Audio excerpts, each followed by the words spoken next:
So a lot of you are concerned about the Division 2 seeing a downgrade, and for good reason. You guys may remember this right here, all of those amazing looking presentations for the Division when it was initially revealed.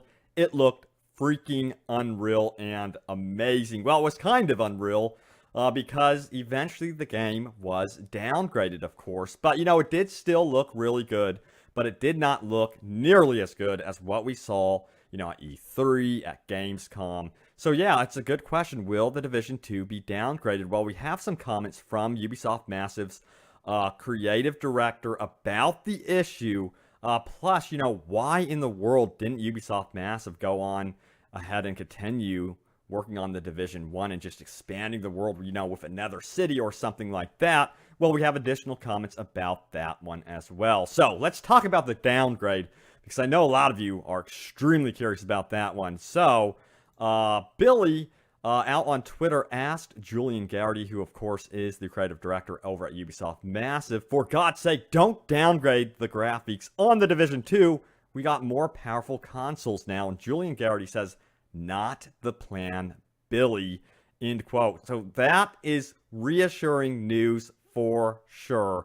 Hopefully we don't see, a downgrade. Ubisoft lately has been really good about presenting their games, especially with Assassin's Creed Origins. They nailed that game. It looked good during its first initial presentations, and then when you got it home and started playing it, it looked amazing. I remember the first time I played it at Gamescom, I'm like, it cannot look this good. This is absolutely insane.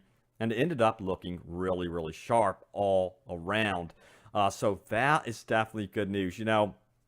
What we're seeing here, I remember when this was first revealed and then seeing the downgrade. I just lived with it, of course, like most of us did. It was super disappointing for sure. So it's really good news again to know that we won't be seeing a downgrade. Now, we did get additional comments about, why Ubisoft Massive didn't continue with the Division 1, and here those are. Let's take a look at that. So Julian Garrity, creative director, says, it wasn't an easy decision, but there are so many stories and so many experiences that we want to explore within the world of the Division that we really felt a sequel was the best way to investigate these things. And Matthias Carlson, game director, says this, also, the process of making something is such an important part of learning and improving what to do next, what to do in the future, and these are all the same people, all the same teams and studios that made the first game. It's an incredible opportunity for us to take all that learning, all that experience from what the Division is today and put it into a new game. Also, technology advances with time. Snowdrop today is a better and more capable engine than when we released the Division. It was still fantastic, but we could do more now, so we of course want to take the opportunity as well, which would be so much more difficult to do with the game that's live. There are many reasons, end quote. So one of the biggest reasons I see there is, of course, them learning from past mistakes and taking your feedback, the community's feedback, and really applying it to the Division 2. One thing, if I could get feedback right now, is I agree with a lot of the community saying that the game is too bullet spongy. I really hope that they address that issue and make it more of a shooter in that regard, because that's something that I personally would really, really enjoy for sure. But in this comment here, they did say that technology advances with time. Snowdrop today's better and more capable engine than we released in the Division.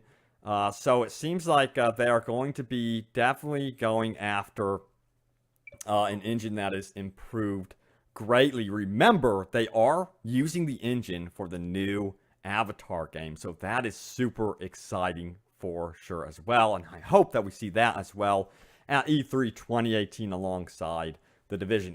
Something related to the Avatar game, because we've seen previous demonstrations of what the Snowdrop engine could be capable of in regards to forested scenes and stuff like that, and we haven't really seen that potential in their Snowdrop engine when it comes to an open world environment. We've seen a lot of urban settings and stuff like that. But yeah, it seems like they're going to be pushing the engine a lot further, even with the urban stuff.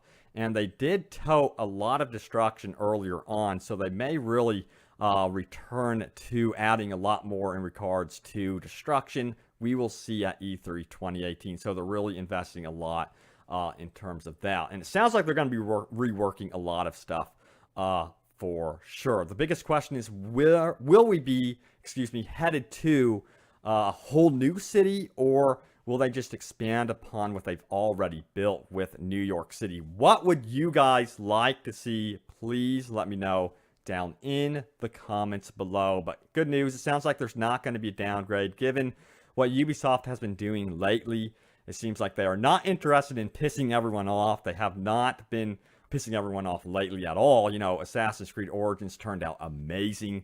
And then they've done a really good job with Rainbow Six Siege for sure. And then on top of all of this, Ubisoft is expanding to 2 brand new studios, which will be working on AAA titles of their own. So they are expanding. They're building big time. And that's very good news. And if you guys did not hear, if you didn't know this, they won their case with the Venvita issue, I believe. They're called Venvita.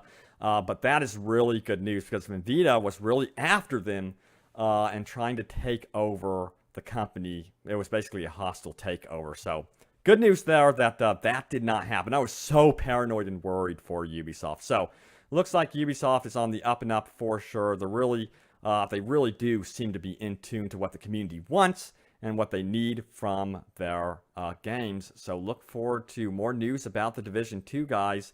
E3 2018 is fast approaching, so June 2018, mark that on your calendars, and we should be getting a big gameplay reveal. Man, I'm so hyped for this one. Hopefully, we don't see bullet spongy enemies anymore. But guys, thanks so much for watching. Stay tuned for more, and I will see you guys next time.